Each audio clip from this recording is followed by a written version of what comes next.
Wedged in one corner of the four-way intersection of two of Boston's busiest roads, Massachusetts Avenue and Columbus Avenue, a bright-colored mural stands out amongst the classic Victorian brownstones. The rainbow of colors and shapes are accompanied by the faces of the Black community whose history is intertwined with the neighborhood. The building on which the mural was painted is even more steeped in South End history. United South End Settlements began in 1892 when it created settlement houses across Boston to serve impoverished communities. USCS's headquarters, the Harriet Tubman House, has stood on the Columbus and Mass Ave corners since 1975. It is home to 6 nonprofit organizations and a community center. In a time of financial uncertainty, in order to keep USCS afloat, the organization had to sell the Harriet Tubman House at 566 Columbus Ave earlier this month. The property was sold to New Boston Ventures, a development agency that is turning the building into condos, retail space, and an art gallery.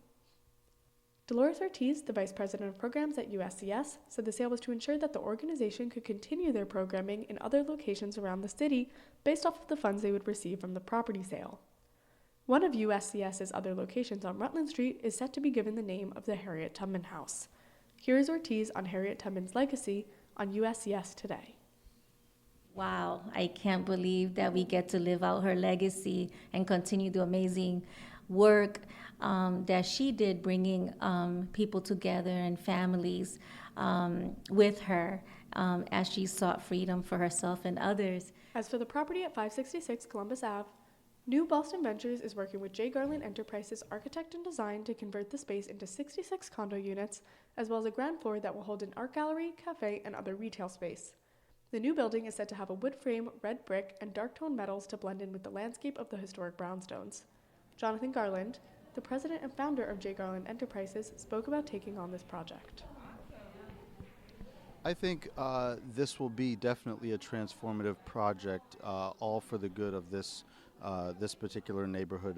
As we know, the South End is steeped in history, and so one of the first things we did in developing the program for the building, and this was through the leadership of New Boston Ventures, was reached out to the community. We really wanted to understand what the needs and the desires and the wishes of the community was. Everything from providing artist live work, affordable housing, to thinking about a social enterprise cafe that would be called the Hi-Hat, which harkens back to back a ways when the site was actually used as a hi-hat barbecue, and you had famous jazz musicians there, such as Miles Davis and Thelonious Monk and Charlie Parker and others. So we feel like bringing that sense of vibrancy back to the corner of Mass Ave in Columbus will be very exciting. Ortiz said USCS spent a lot of time deliberating on the sale and eventually choosing who to hand the property over to. She said New Boston Ventures made more promises in line with USCS's mission than any other developer. It was a vetting process of looking at different developers and really trying to choose the best. It wasn't the highest bid at all, but it was more about who can come to the table and make the best out of a situation that's very complicated and difficult.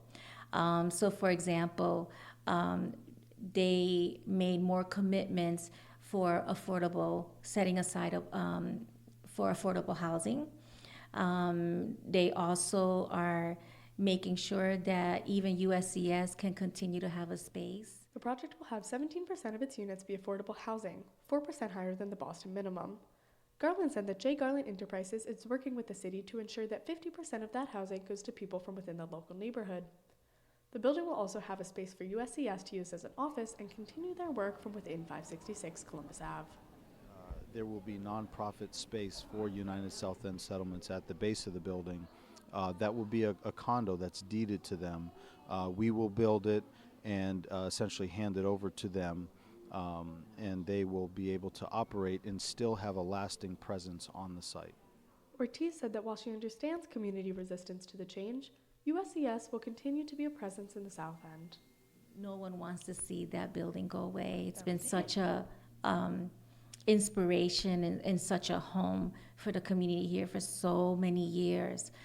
This was I know for a fact that it was a very difficult decision, being here and working closely with the CEO, Maishari Rirlaito. And I do understand it. So it's been, I have to say, it's been difficult to see how this has been kind of unraveling.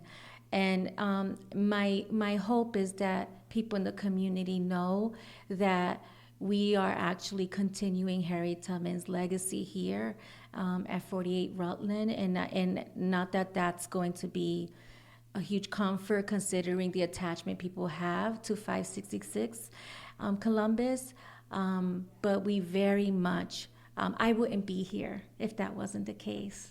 I haven't gone down this path to go against the legacy of Harriet Tubman. That's like insane to me. So it's been, I have to say, it's been challenging because I understand. If all permits go according to plan, construction will begin in the early part of next year. Garland predicted that it will last between 12 and 14 months, though construction could run a little bit longer. New Boston Ventures and J. Garland Enterprises have put together a mural advisory committee to preserve the well-known mural that wraps around the building. It is yet to be determined if it will be put on the facade of the new building or if it will be shown on the art gallery inside.